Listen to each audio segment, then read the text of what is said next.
Good afternoon, everybody. Welcome to week 6 of our book club, Welty at Home, reading of The Sound and the Fury.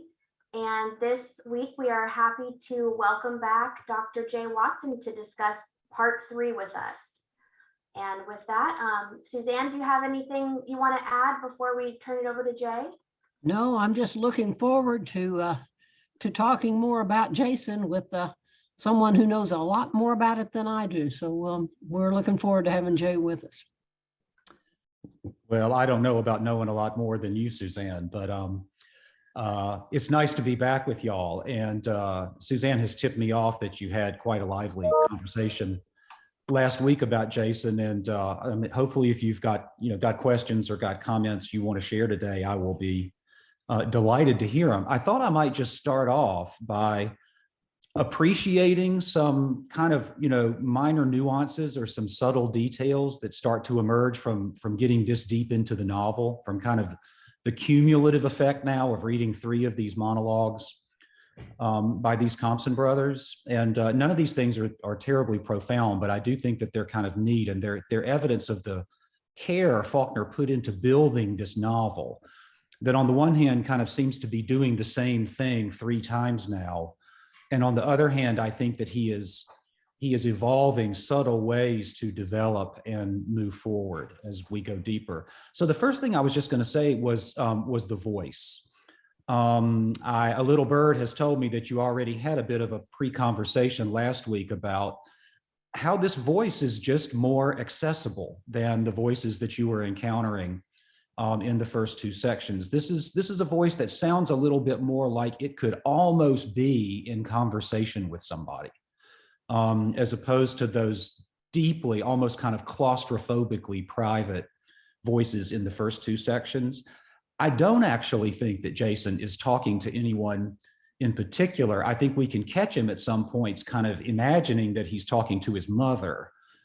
But in situations where it's probably a lot safer for him if she's not actually there hearing what he has to say. So I think this is another interior monologue, and in that sense that it's consistent with the first 2 sections. But I do think that kind of the pitch of the monologue, or sort of the degree of the interiority, feels like it's moving outward toward the outside world a little bit more here, right? Kind of right up to the edge of something like social conversation.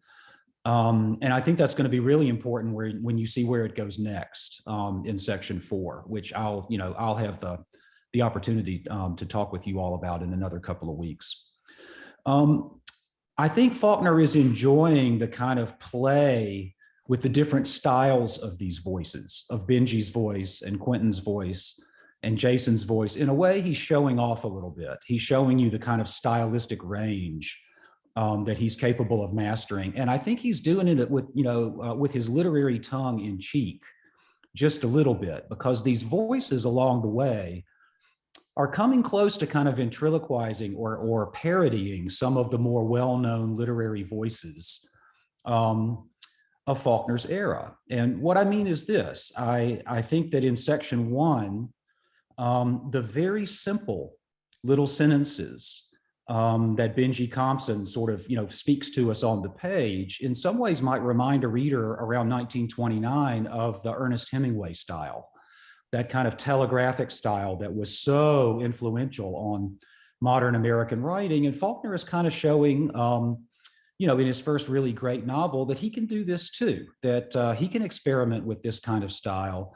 And in a wonderful kind of tongue-in-cheek move, he has put this style in the mind of a mentally impaired character who moreover, suffers from the same wound as Jake Barnes, Hemingway's protagonist in The Sun Also Rises, who had a terrible war wound in his, let's just say in his groin area, that we now know that Benji also suffers after having been castrated.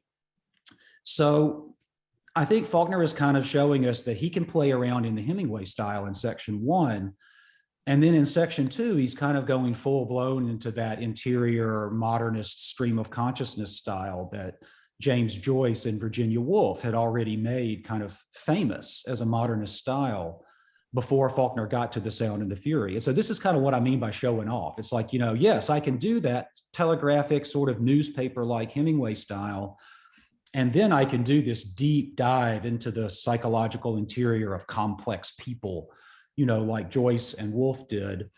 And then when you get to Jason's voice in section 3, I think he's kind of doing his Mark Twain impression. You might think of Jason Compson as, what Huck Finn might sound like if he were, 15 or 20 years older and having a really, really, really bad day. But the kind of vernacular, very oral quality of that voice, even if it's in interior voice, that's kind of Faulkner's, enjoying playing around with the Mark Twain style. So he hasn't really even gotten to the Faulkner style yet, and that's going to be in part what section 4 is for. But he's showing us that he has a great deal of range and he has a wonderful ear as a writer in these first 3 sections. The second thing I wanted to say is about the kind of flashback technique that goes on in all of these interior monologues, where we can see moments where the past just kind of wells up and takes over the narrative. And Benji has a lot of these. They're very obtrusive. There is a shift in the typography on the page, so there's this visual shift for the reader when you're moving into a different time level. Quentin also has many of these flashbacks. Sometimes they're very, very powerful. And he seems much like Benji to just completely enter the past moment, the previously lived moment. In Jason's section, the flashbacks can be a little bit harder to spot. I think, again, Faulkner is not, it's a little bit like bringing the voice out to a more kind of recognizable social place. The flashbacks aren't as obtrusive, they're not as marked within the text, and they're not as many of them either. So this is a voice and a mind that in some way is spending more time in 1928 than the minds are, than Benji is in section 1, or than Quentin is spending time in 1910 in section 2. But in thinking about how Faulkner handles these flashbacks and coordinates these flashbacks, I want to point out one little detail that, again, I think is actually evidence of how much Faulkner is trying to help us along as his readers. Now, probably no one has ever read The Sound and the Fury and had that kind of response to the book. Oh yes, Faulkner is giving me so much help as I'm moving through this text. But I do think, if you think about Benji in section 1 and all the flashbacks that are going on there, they tend to take us most often really, really deep into the family past. I mean, Benji spends a lot of time, immersed in the night that his grandmother died, and then immersed in the day a few years later when his name was changed. And though he remembers things or relives things from kind of all across the 30-year history of the novel, he spends a lot of time in the deep family history. But when you turn to section 2 and Quentin is going to do most of his flashing back to the previous summer, to the summer of, Caddy and Dalton Ames, right? When everything kind of comes to a head for him about the family's crisis and about Caddy's sexual crisis. And so the bulk of Quentin's remembering is actually going on in the summer of 1909. So it's taken a big step out of those deeper moments in the past where Benji spends the bulk of his time flashing back. And then I don't know if people thought about this or if people noticed it, but Jason is spending the most time in his memories after Caddy's baby has come home, right? After, young Quentin has been brought home to Mississippi, as Jason says, after the job comes to him, right? Because now he's not going to get that bank job anymore that Caddy's fiance had promised him.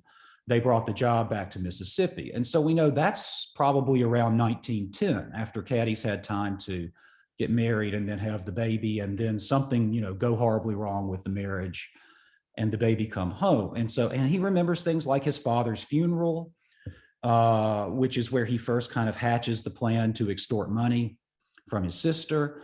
And these are memories 1910, 1911, 1912, right around then and moving forward.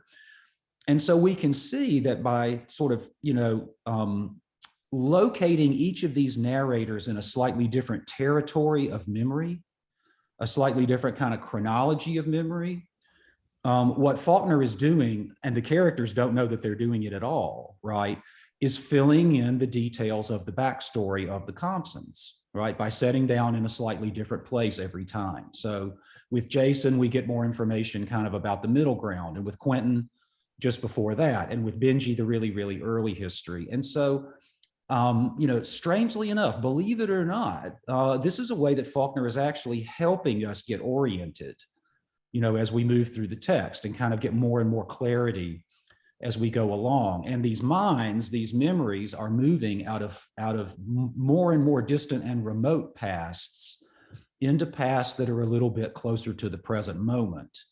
Just like Jason's voice is a voice that sounds like it's a little bit closer to real kind of human conversation. So in both of these ways, Faulkner is taking us out of a kind of imprisonment in the consciousness of these narrators and kind of moving us out a little bit closer each time to the real world, right? The outside world. And again, I think that's going to loom very large. Remember that thought, because it's going to loom very, very large when we come back and talk about section 4 in a couple of weeks. So I just wanted to start with some appreciating for some of the finer points of the differences between the 3 monologues that we've read so far. So thank you all for indulging me. Thank you, Jay. Does anyone want to start off with questions for Jay about Jason's section? I have a quick question I wanted to ask that we brought up earlier, and it's not about Jason, but it's about Faulkner. Had he read Virginia Woolf? Did he know the work of Virginia Woolf? There's not a smoking gun here with this, Suzanne, but I feel very confident that he had. There's a bit of a smoking gun with Joyce, because Faulkner owned a copy of Ulysses that was in his personal library at Roanoke, and he seems to have acquired it after he moved into Roanoke. So he might have acquired it after he actually wrote The Sound and the Fury, but he had read his Joyce. I'm pretty confident that he would have known novels like Mrs. Dalloway and To the Lighthouse, where Woolf is taking us places that we could recognize, that we could hear echoes of in Quentin. I thought he must have, and I knew he saw Joyce in Paris, but I hadn't found any reference to Woolf, so thank you. Okay. Yeah. He told somebody that he saw Joyce at a cafe in Paris, and he didn't have the nerve to walk up and introduce himself or to ask for an autograph, because he hadn't become Faulkner yet at that point. That was 1925. Yeah. All right. Thank you all for letting me ask my irrelevant question for the moment. Let's move on to talk about Jason. Anyone want to get us started here? Martha has a question. Good. Hi, I'm Martha from Dallas, Texas. I am really struck by Jason's comments around, and they're negative about, and I don't know if I'm saying this right, the Jewish business people in New York that run the stock markets or the finance.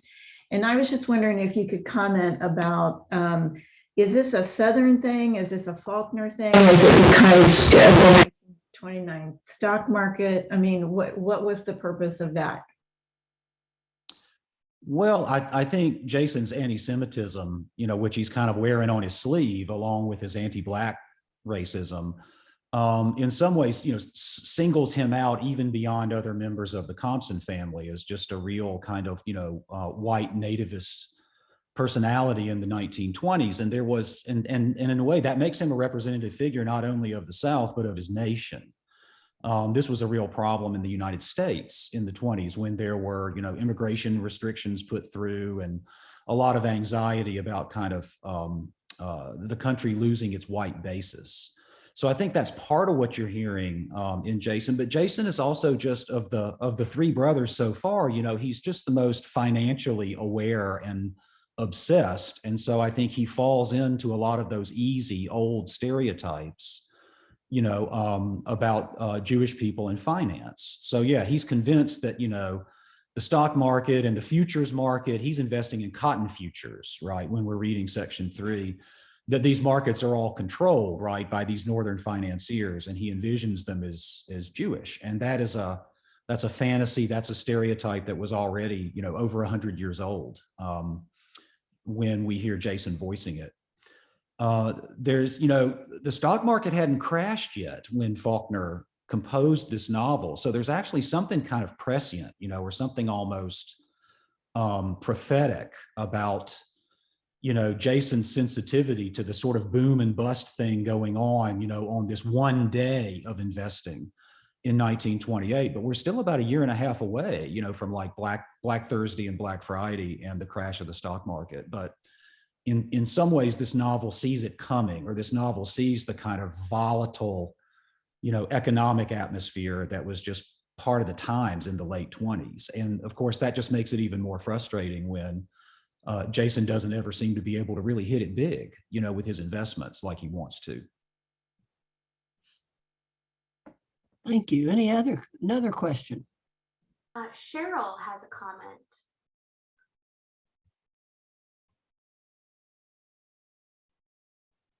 Cheryl, I don't see you.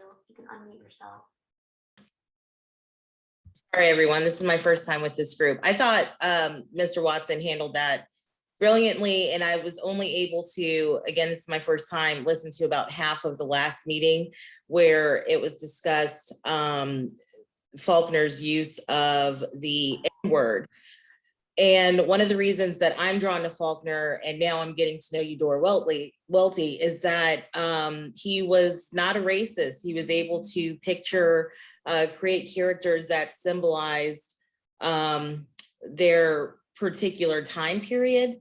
He wasn't an active proponent for equal rights, but he stated it without saying it. So in the Quentin section, where some of the characters are reacting negatively to the immigrants, the little immigrant girl that Quentin ends up with, you know, following him around, and this illustration of Jews running New York. I just wanted to make sure it was stated that and clear that Faulkner was not a racist at all. He was just very, very good at picturing people who were, to kind of put it out there and show the silliness of it, and maybe to cause the reader to think about how unnecessary, you know, like that a bigoted viewpoint might be. That's it. Yeah, as a public figure, you know, Faulkner would have his racial troubles, and especially in the 50s, actually, in the civil rights years. But I think in the context of the novel, you know, the racism that we're reading on the pages of this novel is the narrator's own. It's the character's own racism. And I think we talked about this, right, when we talked about Benji, that, you know, Benji doesn't really even seem to understand what race is. You will hear a lot of racist language in Benji's sections, but he's always quoting someone else saying it. And he doesn't really even seem to register, you know, kind of the difference between characters like Dilsey and, you know, characters like his mother. They all just kind of get identified, you know, either by name or by gender. And so I think that Faulkner's done something really radical in the first section. I mean, he's kind of constructed a colorblind Compson brother who is nonetheless kind of very accurately recording and capturing the, like, just the tremendous, you know, intense race consciousness all around him in that world. And then I think as you move on into Quentin and Jason, you know, you are encountering Compson brothers who wear that racism out in their sleeve. They are part of that ambient racist noise that Benji is hearing and recording all through the first section. Joellen and then John have comments or questions. Thanks, Lauren. I remember listening, or last time, thinking that there were points when it would have helped our understanding to look to the outside world of the 1920s. This is such a claustrophobic novel that we aren't tempted to do that as much. So I really took your points, Jay, well. And just to remind people that if you reread The Great Gatsby, reread Hemingway, there's all kinds of casual, easy anti-Semitism and the N-word and that kind of thing. But I also want to remind us that we're in the New South. And at this point in the New South, the cities in the city of Atlanta are more like the Atlantas nationally. And a lot of people were feeling left behind in rural areas and small towns. And I can tell you from the Midwest that the railroads were owned by national firms, banks in the East. The big labor movements were big farmers dumping corn. It was corn and cotton. It was all over the place. But the coasts really were, to some extent, controlling certain kinds of money. They wouldn't run the railroads. They put pressure on people. They couldn't get their crops to market, et cetera, et cetera. So there are little bits of the outside world coming in here. And it's the bigger world, not just the South too. And I think in some ways we've got, I mean, I take your point in a way that in thinking about what Faulkner is doing, you know, we can keep the whole environment of the 20s in mind. He's also constructed the novel in a way that we don't really get to a narrator who is aware of the 20s as the 20s until we get to Jason, right? Because there Benji is in real time in the 20s, but Benji is not the kind of character who's really going to register much, you know, of the cultural context around him. We're going to have to pick all that up and reconstruct it from what people are saying and what they're doing in his presence. And then Quentin, of course, is still back in 1910, right? He never gets past 1910. So in Jason's section, you've really got kind of the roaring 20s, you know, coming into full voice. And you're hearing that voice in Jason's voice. And then Jason he's also more observant about, you know, the social and cultural details going on around him and noting them as cultural details, sort of like, you know what, I mean, the way that people out in the country are different than people in the city, in a way that Benji would just not have been capable of doing. So we've arrived a little late, but better late than never, right? In this 1920s context. Don, do you want to go? Okay. This is about I think what you referred to as the interior monologues of the three characters. So far, it seems to me that that Benji is he's locked into the mindset of a 2 or 3 year old, and you said that, I think the first time we talked about it, and Joellen asked a question about it, that he even, a lot of his observations could be viewed as that he's just a recorder, a savant, and he doesn't understand what he's saying, but he's saying it. And just what that reminds me of is more than anything is not Ulysses, but the portrait of the artist as a young man and how that starts out, and how you can see that character, Stephen, progressing mentally over the course of time, where he, including in his own interior monologues in that book. And then Quentin, and this Quentin Compson, the second chapter, there are times in that chapter where he just, to me, it appears to me that he loses control of himself. And the whole incident with the young girl, he starts calling her sister, and he never refers to her. And so that's, to me, he's thinking of Caddy.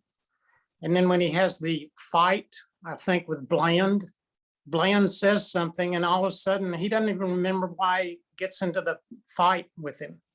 And there's also a place where he begins, I think it's laughing uncontrollably when it appears as though he's going to be arrested.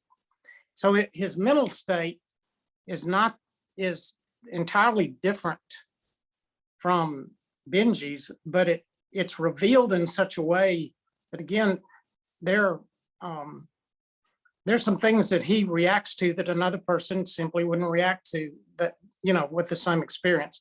And then finally, my impression of Jason, I agree with all of what y'all have said about he's more a part of the world than the other two monologues, but he, to me, engages in an incredible amount of self-deception. And he is constantly saying things that, at least from my perspective, would have been wrong. and that he just does not recognize his views about money. And that's why he steals money, because he says it doesn't belong to anybody. There's a part where he's talking and he essentially says money doesn't belong to anybody. So it's okay for him to steal it if it doesn't belong to anybody. And there are other, he says that he always stands up on his own 2 feet. But we know that as a child, that's not true. He was always falling down with his hands in his pockets, you know, and I just, again, he is a part of his world, but then there's another part of this world that he's just totally self-deceived about, it seems to me. Self-deceived might be one of the kinder ways of putting it. I mean, I think a lot of people just sort of, you know, describe Jason as an out and out hypocrite, and I don't think that would be wrong either. In other words, I think sometimes he kind of does know what he's saying, but he just gets so caught up in the avalanche of his own rhetoric that he just rumbles right along, even though, you know, he's completely implicating himself with his own words. Alec and then David have their hands raised. Suzanne, did you want to say something first? No, I'm trying to do exactly what you're doing, but you do it better. Oh, I'm gonna we're let you do it. Yeah. We're on the same page. Yeah. I was going to ask if, Dr. Watson, did you say that Jason's little smart mouth conversations with his mother and with Earl, for example, are not really a transcription of conversation? They're more in his head? Did you say that? I think when he's quoting himself in quotation marks that he's having those real conversations. Like, I think the conversations with Earl are quite real. And he does have some real conversations with his mother when he goes home and they burn the check, you know, for instance, or, you know, when they're talking around the breakfast table. But there are other places where you just catch him not in quotation marks, addressing someone in the monologue. And I think a lot of times implicitly the addressee is his mother. He's trying to vent some sort of frustration to his mother or explain something to his mother. And those moments tend to be in larger kind of block paragraphs. And he tends to just kind of like digress into them and then digress right back out of them again. So that was what I was referring to. I mean, I think when Jason gives you something in quotation marks, then that's an actual conversation. Gotcha. Jay, I wanted to ask, we talked last week, I guess, about for as hateful and bitter as Jason is, we talked about that he's often funny. What he says is funny. And I'm wondering, does he realize he's funny and intend to be funny? Or maybe is that Faulkner kind of having fun as a writer and Faulkner kind of being entertaining within the context of this, you know, bitter, hateful character? I'm wondering, you know, how that, what's behind that?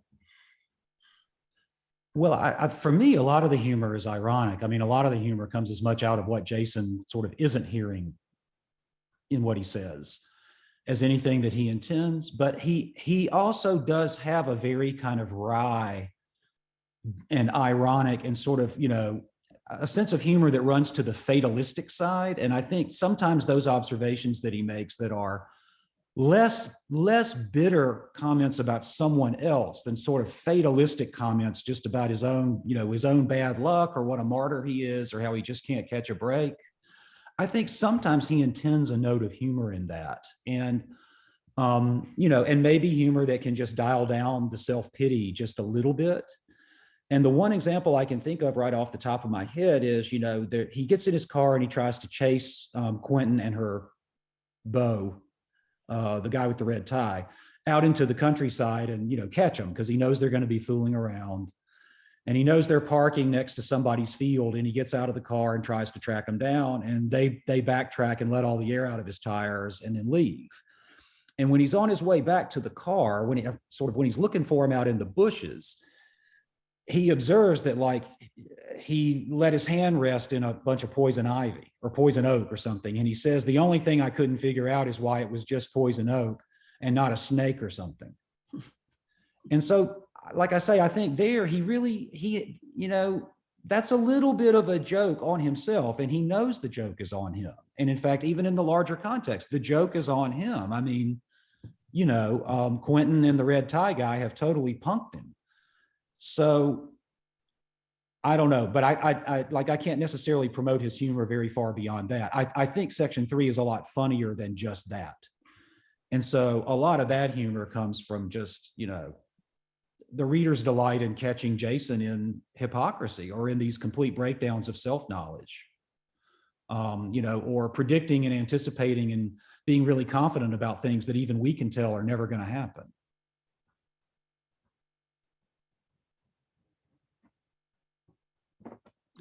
Humor is a very personal thing, though. So everybody's going to have to kind of take their own temperature on that. And even his hatefulness is kind of over the top. I mean, he hates Babe Ruth even.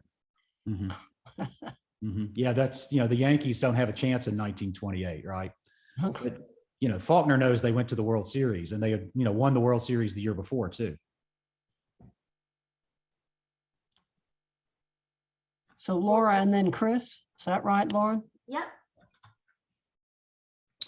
Yeah, to go off those comments, I was just wondering, Jay, if you could speak to why you think Faulkner decides to have Jason be allergic to gasoline.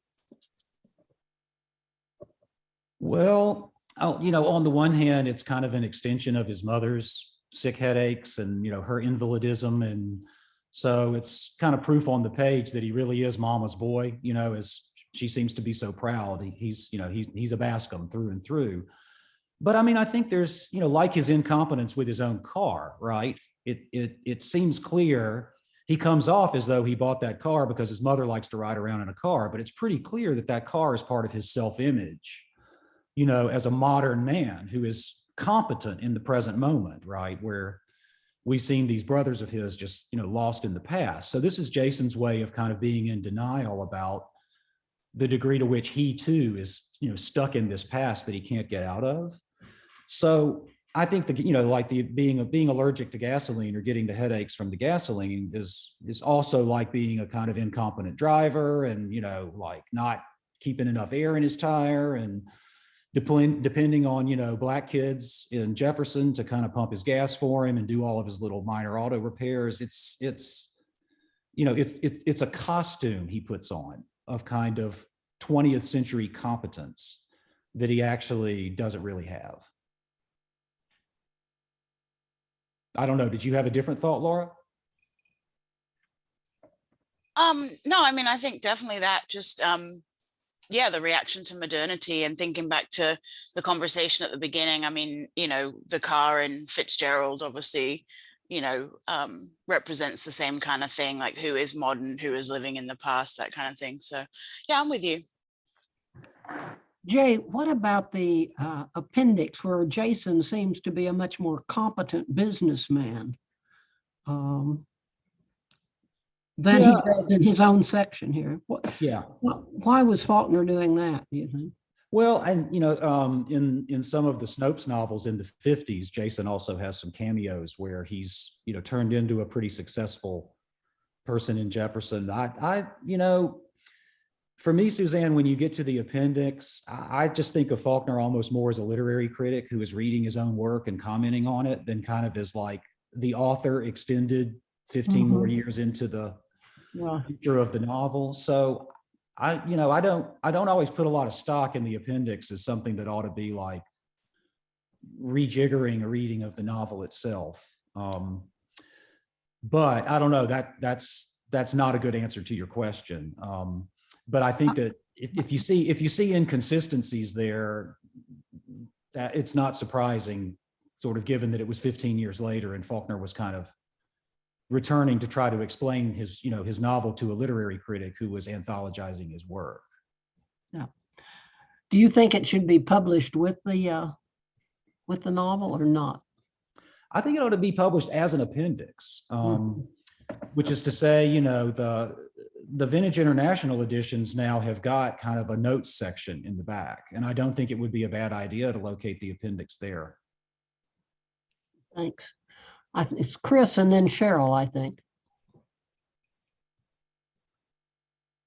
Okay, well, I'm a first-time reader to this novel, and I'm sorry I missed last week, but I guess my opinion of Jason was just like, he is such a jerk.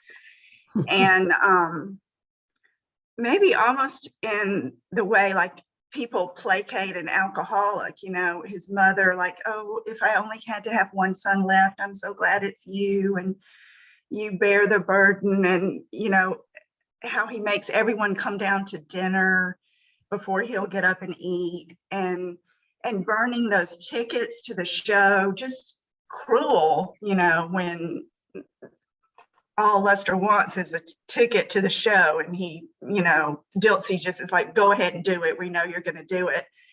And I thought it was kind of telling that I believe, you know, at that time period, it would have been protocol for Diltsey to refer to him as Mr. Jason, but she does not. She calls him Jason, which I think is really telling as to how the, you know, the servants in the home feel about him, how his employer feels about him, how everybody except maybe his mother, who just has no one else to depend on, feels about him. So I don't know, those are just my observations without a lot of knowledge of anything else except, you know, what I'm reading here. So just thoughts. But the fact that Diltsey, I noticed several times, just refers to him as Jason, I thought, good for Diltsey.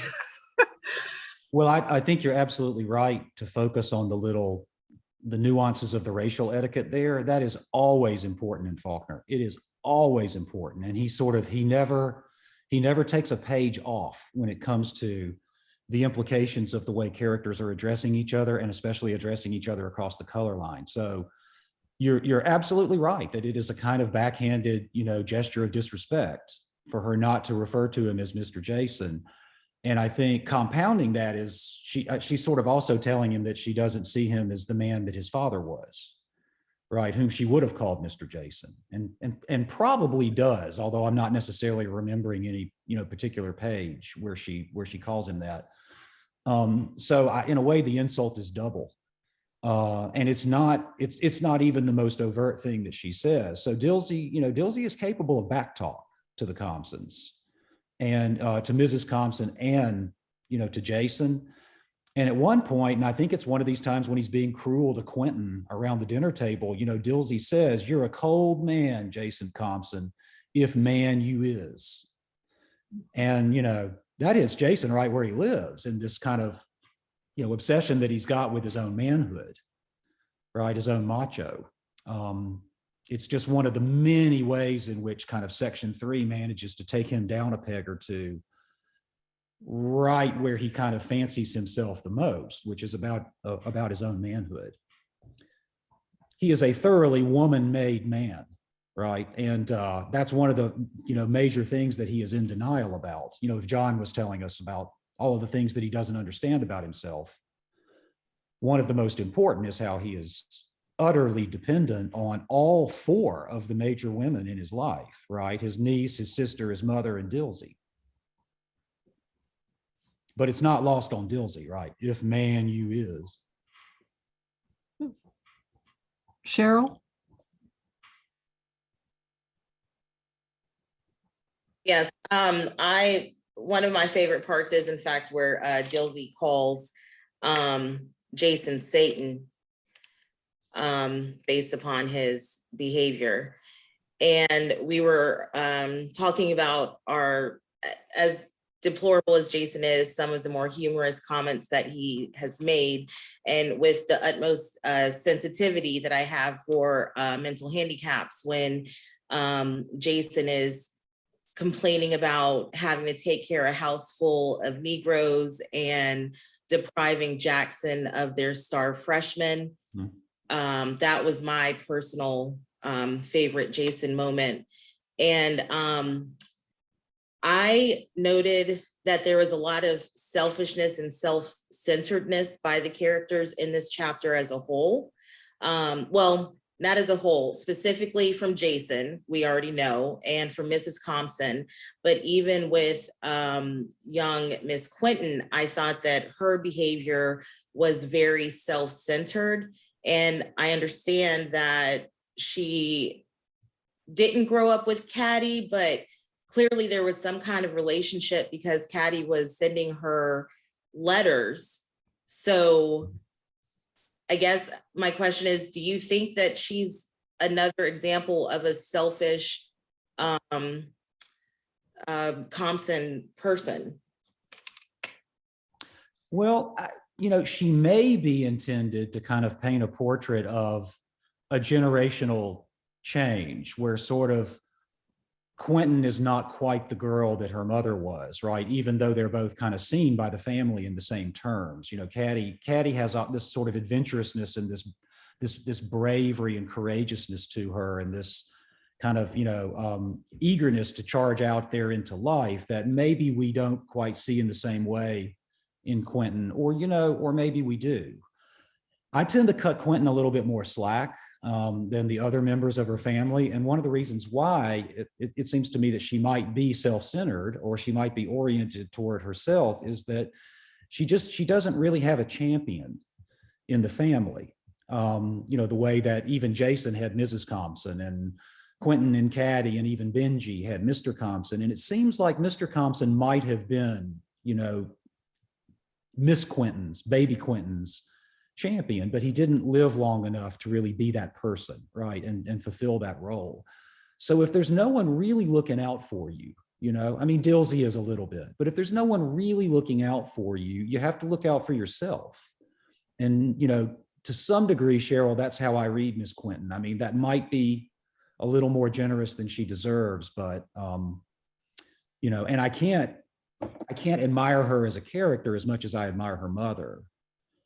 And in that respect, all of these Thompsons who think that the family is just sort of in decline generation by generation may be right, and Quentin may be part of the living proof. But I also see a girl and a teenager, a very vulnerable time of life, who's got to stick up for herself because no one else is going to do it.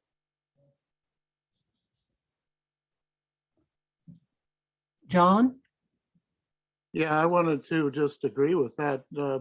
Quentin is like the butterfly smashed on the wheel here.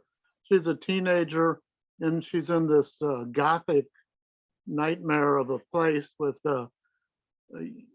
Benji, who's, he's Benji, and Jason, who's a complete sadist, I think, and completely ineffectual grandmother. The only sympathetic characters are the Black people, and really only Dilsey is really sympathetic, it seems like. So, she's in a really, really tough space, and she's doing anything she can to escape, I think, and rightfully so.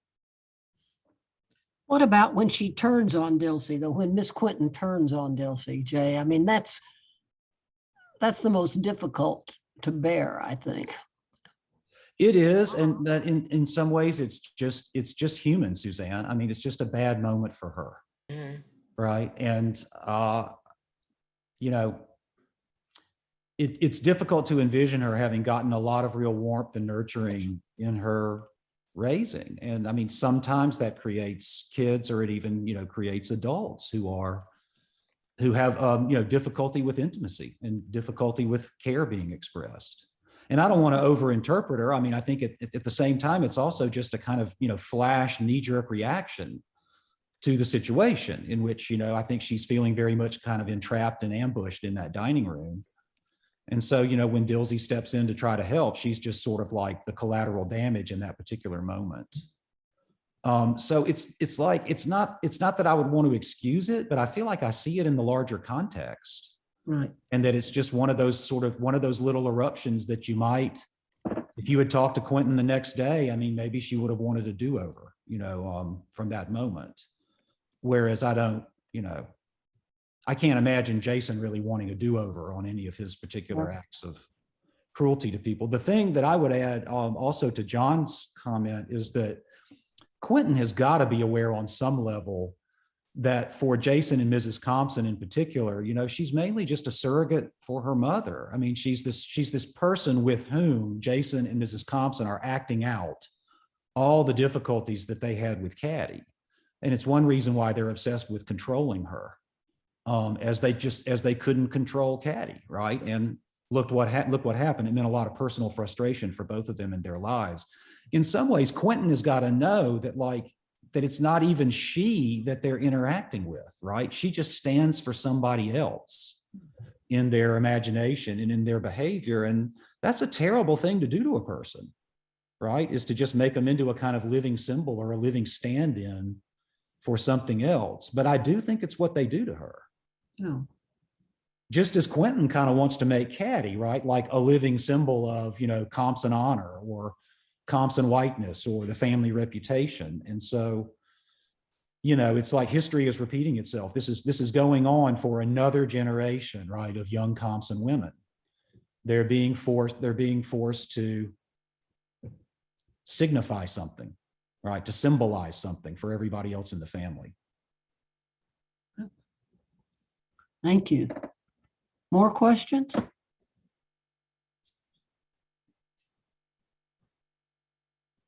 Suzanne, I have a question. Oh, go Can Holmes. you hear me? Yeah.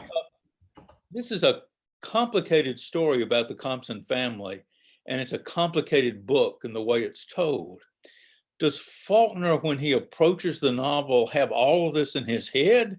And how does he write it? Do we know what order he wrote these sections in and how he decided to tell the story as he's told it? As far as I know, he wrote the 4 sections in order. I think the biographers know pretty certainly that the novel began with the Benji section. It began with that scene down by the branch. And so that was going to be a short story. I think we talked about this. And the title of the short story was going to be Twilight, right? Because this scene took place at twilight, but the dying grandmother and stuff was also pointing beyond the scene to a larger eclipse, right, going on, a larger kind of decline going on. And I'm pretty sure that Quentin came next and that Jason came next and that section 4 came next, though I'm the most sure that section 1 came first. Okay. And do you think he knew the whole story when he began section 1, or does this all just evolve for him as he goes through this? I think he had some, and make edits to section 1 from what he's imagined in section 2 or 3.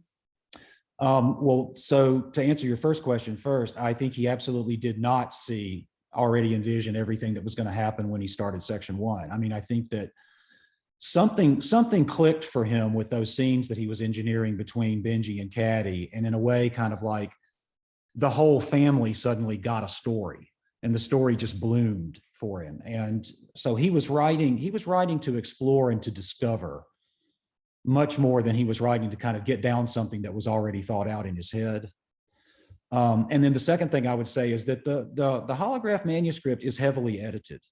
So he went back and put a lot of care into revising each section of the novel once he really saw what he had and what he was doing. I think probably Quentin's section was the most heavily revised, but they all bear significant revision. Thank you. And he finally sent a copy to his publisher, Jay. It was a pretty fair copy, was it? He had Ben Wasson edit it for him up in New York before turning it over to the publisher.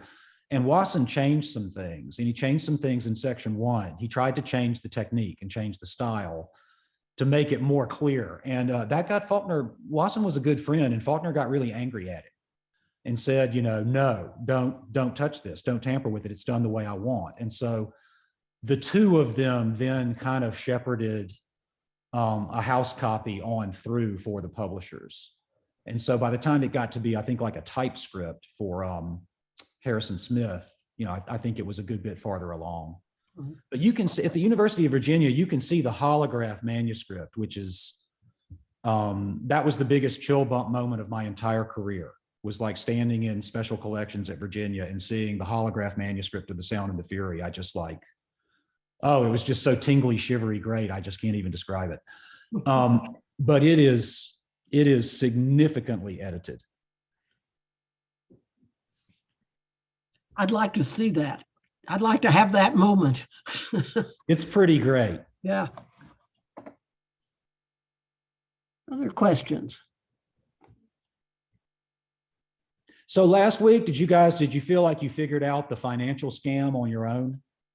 You know, kind of like the way that Jason is defrauding Caddy of money, and in a way, his mother. Did you feel like you could kind of piece the details of that together and you knew what was going on? I think we did, but why don't you go through it again? Because I never can, even today when I was rereading the novel, I have to go back and get my pony and find out, okay, how does this work? Yeah. Well, basically, you know, what Jason's mom doesn't know is that Jason gets 2 paychecks, right? Basically on the first of the month. So he gets paid, you know, down at the hardware store. Earl pays him. And that might not even be a check. He might get paid in cash, but he gets paid at the hardware store. And then, you know, Caddy's check for Quentin is supposed to come in on the first of the month. And when they both come in on the first of the month, he can kind of do his magic trick. You know, he can do his ledger domain most easily.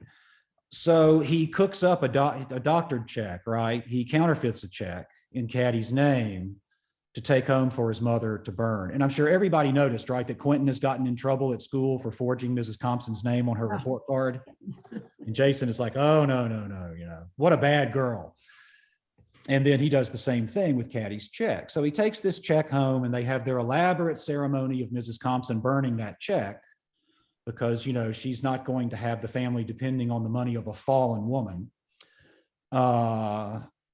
And so now, you know, basically Jason is free and clear with Caddy's check. He seems to deposit his hardware store money in the bank on the first of the month because he says something in there about putting $160 in his mother's bank account on the first of the month. And we know Caddy's checks are for $200. So I think what he does is he banks his hardware store salary and he's got his mother's power of attorney. So he cashes Caddy's check and keeps the money. And he seems to, you know, hoard a good bit of that money in that lockbox that he's got up in his closet. And, but at the same time, he clearly spends some of the money because he goes to Memphis and has a good time. And, you know, he's got a girlfriend up there that he spends money on. And he is probably, you know, putting money into the car. So he's not an utter miser who's just hoarding away all of that money. But if you do the math, if you figure that he started that scam soon after his father died, right? Because he hatches the idea right after his father's funeral when Caddy is back home. Then he's been doing it for around 15 years. And 15 years at $200 a month is, I believe, around $36,000 that he would have extorted from Caddy. And that's not counting, you know, the occasional money order now and then, right? I guess he gets 40 out of Quentin's $50 from the money order that Caddy sends, but just the monthly checks is about $36,000. So you can imagine that a good bit of money is going into that lockbox. How much has he lost in the stock market? And here, this is what I never can follow. And Jean Medley, I in fact asked your husband about this, who knows all about stocks, about selling short, buying futures, selling short. And Tim told me I wouldn't do that. And I said, Jason shouldn't be either. So, you know, could you tell us how much do you think he's lost in the stock market? I don't think there's any way to know how much he lost in the stock market. I think, you know, you might be able to reconstruct what he lost on that one particular day if you know what each point and how many dollars each point in his account represented. And I don't know that. Someone has tried to figure that out. There's been an essay published about that.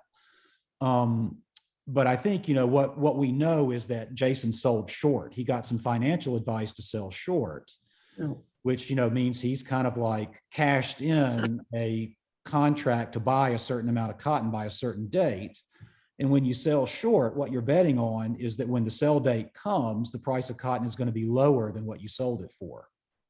Right? That way, like I sold short, I went on and took the money now at the price now because I'm betting that at the end of the month when that contract is due, cotton will be even lower. And that's not how it works, right? On April 6th, the price of cotton starts going up.